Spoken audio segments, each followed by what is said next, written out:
Olá, eu sou a Miriam do Ciência de Dados para Todos e hoje eu estou aqui para falar um pouquinho para vocês sobre a probabilidade e a análise combinatória. Vamos lá? Bom, o primeiro conceito que eu quero passar para vocês é o de probabilidade, mas de uma forma bem simples. Probabilidade nada mais é do que a chance da ocorrência de determinado resultado. Então, nós podemos falar em probabilidade de demanda, de chuva, de safra, de impactos de inflação, do dólar. Tá? A probabilidade tem uma série de exemplos. Uma coisa importante da probabilidade é que ela sempre tem que estar entre 0 e 1. Nunca você vai encontrar uma probabilidade maior do que 100%. Probabilidade versus possibilidade. Elas são a mesma coisa? Não exatamente, né? A probabilidade ela vai medir a possibilidade da ocorrência de um evento.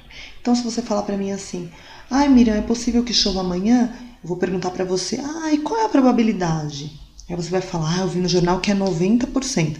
Então, ótimo, já vamos levar o guarda-chuva amanhã, que é certeza que vai chover, né? 90% é praticamente certeza. Então, a probabilidade ela nos indica essa medida de possibilidade. O próximo conceito são os modelos determinísticos versus probabilísticos.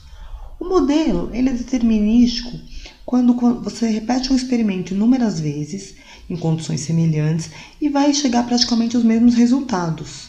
Quando você repete o mesmo experimento sobre as mesmas condições, mas cada vez você vai chegar num resultado diferente, você pode chamar de evento probabilístico ou de experimento aleatório, tá bom? Conceito importante também é espaço amostral ou universo. Então, quando eu estou falando de um conjunto de todos os dados possíveis na minha experiência, eu estou falando de espaço amostral. No exemplo de tipo sanguíneo, qual que é o meu espaço amostral? Todos os tipos sanguíneos, então tipo A, B, AB, O, tem positivo, negativo, né? Então, tudo isso está dentro do meu espaço amostral. E como seria o meu evento, né? O evento seria um subconjunto desse espaço amostral. Então, se eu estou falando de tipo sanguíneo, eu posso falar para você assim, qual que é a probabilidade de existir uma pessoa aqui no estúdio do Ciência de Dados para Todos que tenha o tipo de sangue O positivo. Então, o nosso evento seria esse, O positivo. Nós temos as operações com eventos. Vamos falar aqui das principais. A primeira delas é soma ou união. É a ocorrência de pelo menos um dos eventos. Então, é importante ter em mente, quando você fala soma e união, esse ou. Então, é possível que aqui, no nosso estúdio do Ciência de Dados, haja uma pessoa que seja do sexo feminino ou que tenha o tipo de sangue O positivo. Então, esse é um evento de soma ou união. Já quando eu falo em produto intersecção, eu tenho que ter em mente o E. Então, aí eu precisaria de uma pessoa aqui no estúdio do Ciência de Dados que fosse do sexo feminino e também tivesse o tipo de sangue O. Aí seria produto. Quando eu estou falando de evento mutuamente exclusivo, então, eles nunca vão se apresentar ao mesmo tempo, né? Ainda no caso do tipo de sangue, se eu tenho o tipo de sangue O, eu não posso ter o tipo de sangue A. Então, um evento exclui o outro. Condicionado. Então, é quando o evento A está condicionado ao acontecimento do B. Bom, um exemplo simples que eu posso dar para vocês é assim. Você pede o carro emprestado para o seu amigo. E ele fala para você assim, legal, Miriam, você quer o carro emprestado? Eu vou te emprestar. Desde que você me devolva o carro lavado. Então, ele impôs uma condição. Então, eu só empresto o carro desde que você me devolva lavado. São eventos condicionados. Tá bom? Eventos complementares. Eventos que se complementam em relação ao espaço amostral. Então, o que é isso? Se o meu espaço amostral são todos os tipos de sangue que a gente estava falando lá, o A, o AB, o B, eu escolho uma pessoa aqui do Ciência de Dados com o tipo de sangue O. Todos os demais tipos de sangue são eventos complementares. Eles vão complementar o espaço amostral, mas não são o evento que eu estou querendo testar. Tá bom?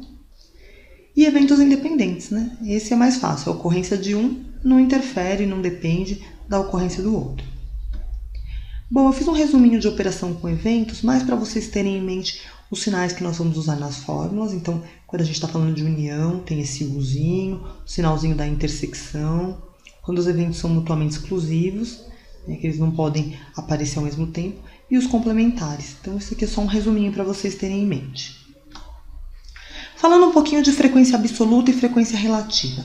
Então, a frequência absoluta é a quantidade de ocorrências de um mesmo resultado. Então, eu posso falar o número de pessoas que pretendem votar no candidato A, o número de pessoas que pretendem votar no candidato B.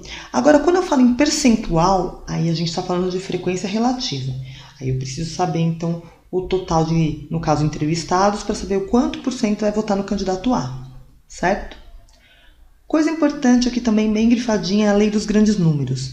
Ela nos diz que as estimativas dadas pelas frequências relativas, elas tendem a melhorar quanto maior for o número de observações. Isso a gente vai ver também depois na parte de distribuição. Tá?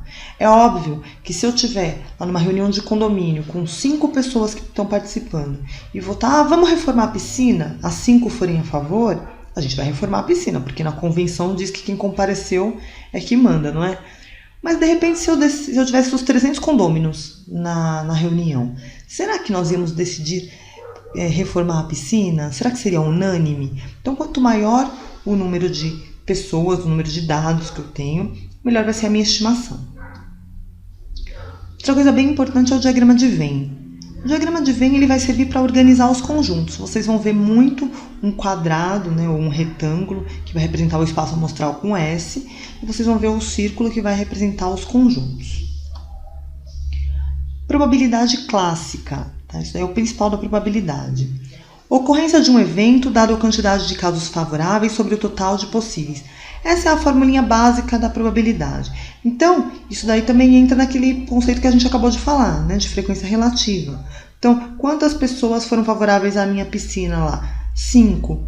De quantas? De 5 que compareceram. Então, foi 100% a minha probabilidade clássica naquele caso anterior.